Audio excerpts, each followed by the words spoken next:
तर आत्ताची एक महत्त्वाची ब्रेकिंग न्यूज, शिक्षण मंत्री लोकसभा अध्यक्षांच्या भेटीला गेलेले आहेत। लोकसभा अध्यक्ष ओम बिर्ला यांच्या भेटीसाठी म्हणून शिक्षण मंत्री धर्मेंद्र प्रधान हे भेटीला पोहोचलेले आहेत। गेल्या 10 मिनिटांपासून या दोघांमध्ये चर्चा सुरू आहे। विरोधकांकडून प्रधान यांच्या राजीनाम्यासाठी देशभरात रान उठवलं जाते।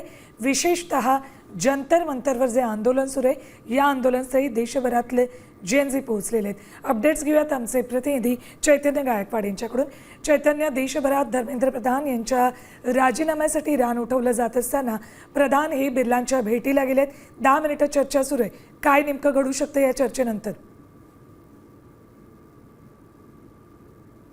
सभेमध्ये अधिवेशन सुरू होतं, त्याप्रमाणे विरोधकांनी पुन्हा एकदा गदारोळ केला।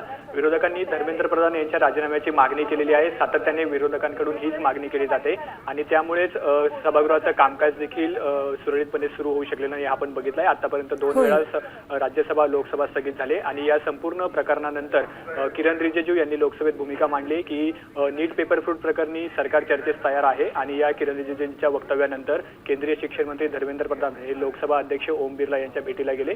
गेल्या 10 मिनिटांपासून दोघांमध्ये चर्चा सुरू आहे। आता या चर्चेनंतर सरकार पुन्हा या विषयावर चर्चा करणार का? दोन्ही सभागृहांमध्ये या महत्त्वाच्या मुद्द्यांवर चर्चा सुरू होणार का? विरोधकांकडून पुन्हा काय भूमिका घेतली जाते हे पाहणं देखील महत्त्वाचं आहे। ठीक, चैतन्य, या सगळ्या घडामोडींवर लक्ष ठेवून राहा। तुर्तास धन्यवाद संपूर्ण माहितीसाठी। तर शिक्षण मंत्री धर्मेंद्र प्रधान आणि लोकसभा अध्यक्ष ओम बिर्ला या दोघांमध्ये गेल्या 10 ते 15 मिनिटांपासून चर्चा सुरू आहे।